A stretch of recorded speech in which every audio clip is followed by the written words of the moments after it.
राष्ट्रपती द्रौपदी मुर्मू यांच्या उपस्थितीत आज मुंबईत भारतीय रिझर्व्ह बँकेचा 90वा वर्षपूर्ती सोहळ्याचा समारोप.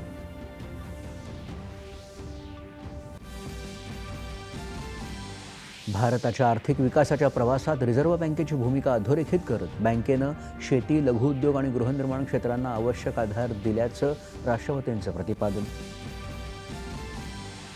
नव्या आर्थिक वर्षाला आजपासून सुरुवात. नवी कररचना लागू.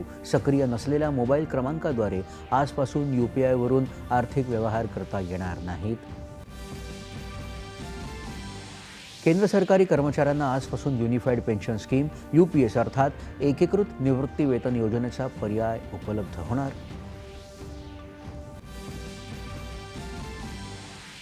संयुक्त संसदीय समितीच्या बैठकांमध्ये वक्फ सुधारणा विधेयकावर व्यापक चर्चा. विरोधकांनी संसदेत गदारोळ न करता या विधेयकावर चर्चा करावी. संसदीय कार्यमंत्र्यांचं आवाहन. वक्फ सुधारणा विधेयकाबाबत गैरसमज पसरवला जात असल्याची किरेन रिजिजू यांची टीका. देश संविधानानुसार चालतो असं सांगत कोणाचीही जमीन बळकावली जाणार नसल्याचं केलं स्पष्ट.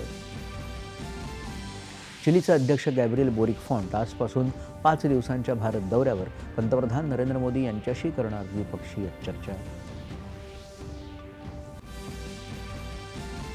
राष्ट्राध्यक्ष डोनाल्ड ट्रम्प यांच्या शुल्क धोरणांचे अमेरिकी शेअर बाजारात पडसाद. पहिल्या तिमाहीत मोठी घसरण.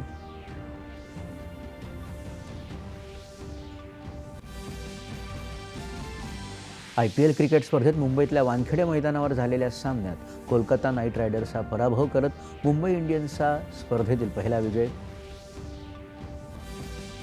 आणि एप्रिल ते जून हा कालावधी यंदा अधिक उष्ण राहण्याची शक्यता. मध्य महाराष्ट्र आणि मराठवाड्यात आज आणि उद्यासाठी पावसाचा ऑरेंज अलर्ट जारी. गारपिटीचा देखील अंदाज. नमस्कार.